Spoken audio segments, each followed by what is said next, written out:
رات کے نمازی ہیں یا رسول اللہ، ہم رات کے نمازی ہیں اور دن کے غازی ہیں.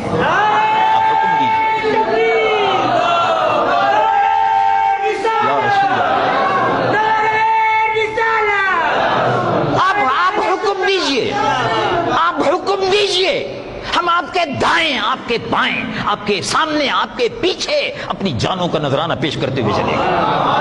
اپنے مال کو، اپنی جان کو، اپنی اولاد کو یا رسول اللہ آپ پر قربان کر دیں گے. وہ بزدل نہیں تھے. بزدل اگر ہوتے تو کہہ دیتے ہتھیار نہیں ہے، تلوار نہیں ہے، ہم سیاسی آدمی نہیں ہیں، ہم تو نمازی پرہیزگار آدمی ہیں. صحابہ سے بڑھ کر بھی کوئی نمازی پرہیزگار ہو سکتا ہے؟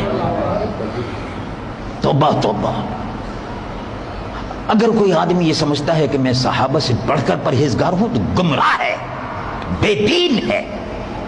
رسول اللہ صلی اللہ علیہ وسلم نے ارشاد فرمایا یہ امت قیامت تک اگر سونے کی برابر بھی صدقہ اور خیرات کرتی رہے گی، سونے کی برابر، لو ان احدا منکم انفق مثل احد ذهبا، حدیث مبارک ہے، اگر تم میں سے قیامت تک کوئی آدمی جو صحابی نہیں ہے، یہ بتا دو کہ میرے صحابہ کا مقام کیا ہے. اگر کوئی آدمی قیامت تک احد پہاڑ کی برابر سونا خیرات کرتا رہے اور میرے صحابی نے مٹھی بھر جو خیرات کیے ہیں تو وہ احد پہاڑ کی برابر سونا اس کی مٹھی جو کی برابر نہیں ہو سکتا. یہ مقام ہے صحابہ کا، یہ مقام ہے ان لوگوں کا.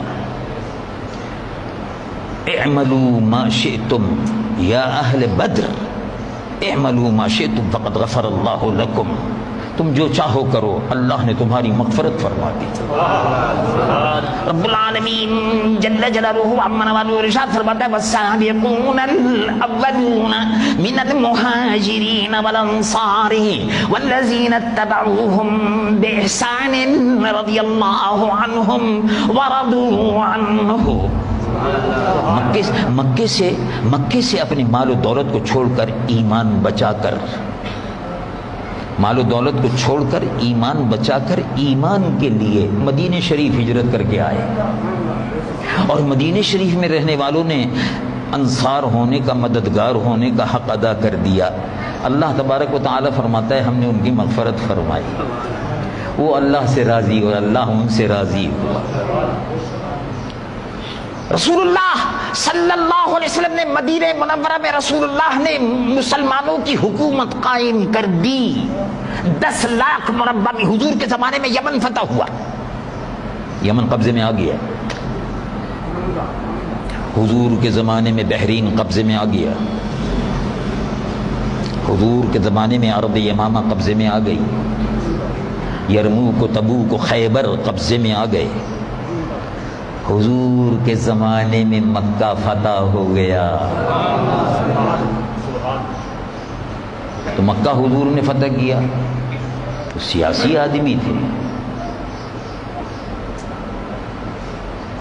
کسی نے اعتراض نہیں کیا. مکہ فتح ہو گیا، بدر فتح ہو گیا، حنین فتح ہو گیا. ایسی فتح ہوئی، اسلامی حکومت کی بنیاد رکھ دی. اور جب اسلامی حکومت کی بنیاد رکھ دی تبھی تو حضرت ابو بکر صدیق کو خلیفہ کہا گیا. تو جو لوگ یہ کہتے ہیں ہمارا سیاست سے کوئی تعلق نہیں، ان سے پہلے پوچھا جائے کہ رسول اللہ صلی اللہ علیہ وسلم کے متعلق کیا خیال ہے آپ کا. حضور نے تو سب سے پہلے سلطنت قائم کی مدینہ منورہ میں، جس میں یمن بھی شامل تھا، بحرین بھی شامل تھا، تبوک بھی شامل تھا، یرموک بھی شامل تھا، تبوک بھی شامل تھا، خیبر بھی شامل تھا، اور مکہ بھی آخر میں فتح ہو گیا. حضور نے سلطنت قائم فرما دی. یہ سلطنت قائم کرنے اور فتح کرنے سے تو ہوا کہ مکہ معظمہ فتح ہوا تو ارشاد فرمایا 360 بت جو ہیں ان کو توڑ دو. اور چھڑی مبارک تھی. اب بلال حبشی سے فرما رہے تھے توڑتے جاؤ.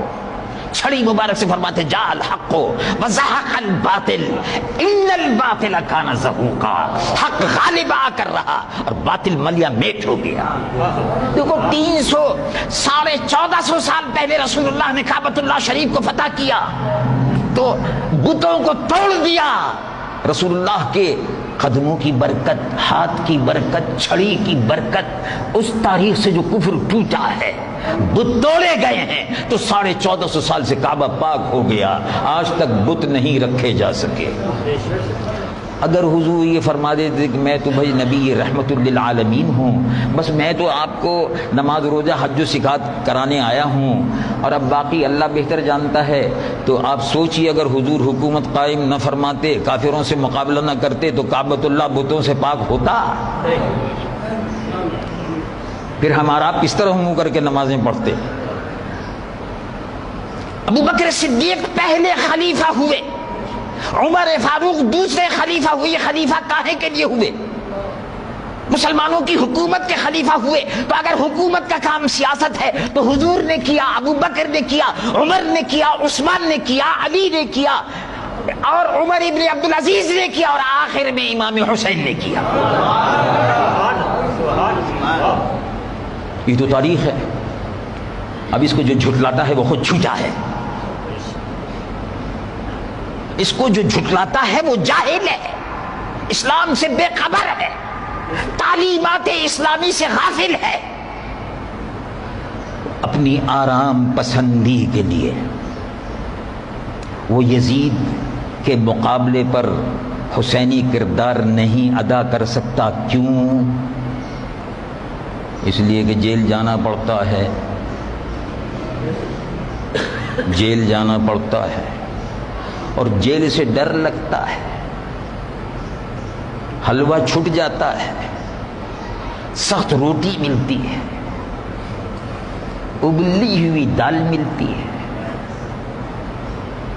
بغیر ابلی ہوئی دال ملتی ہے، جیل کی سختی ہوتی ہے، مشقت ہوتی ہے، گردن بھی اس میں کسی وقت چلی جاتی ہے، پھانسی پہ بھی چڑھ جانا پڑتا ہے۔ کبھی آپ نے سوچا امام حسین رضی اللہ عنہ وارضہ کی فاتحہ تو بڑے شوق سے کرتے ہو اور کرنی بھی چاہیے، ہم تو اہل سنت و جماعت ہیں، 10 محرم کو بھی فاتحہ کرتے ہیں، 9 کو بھی روزہ رکھتے ہیں، 10 کو بھی روزہ رکھتے ہیں، امام علی مقام کی یاد مناتے ہیں، وہ شہید کربلا تھے، وہ دافع کرب و بلا تھے، وہ نور نظر مصطفیٰ تھے، ہم سے زیادہ ان کی قدر کون کر سکتا ہے؟ ہم تو عاشقان اہل بیت ہیں۔ سیدہ خاتون جنت فاطمہ الزہرا رضی اللہ تعالی عنہ، ان کے نالین شریفین کی جو خاک ہے، وہ خاک اگر ہمیں آنکھوں سے لگانے کو مل جائے تو ہمارے لیے باعث نجات ہے۔ سیدہ خاتون جنت رضی اللہ عنہ، امام علی مقام امام حسن امام حسین، امام حسین جنہوں نے 25 حج پیدل کیے، 25 حج پیدل کیے، ہے کوئی آج پاکستان میں جس نے 25 حج پیدل کیے؟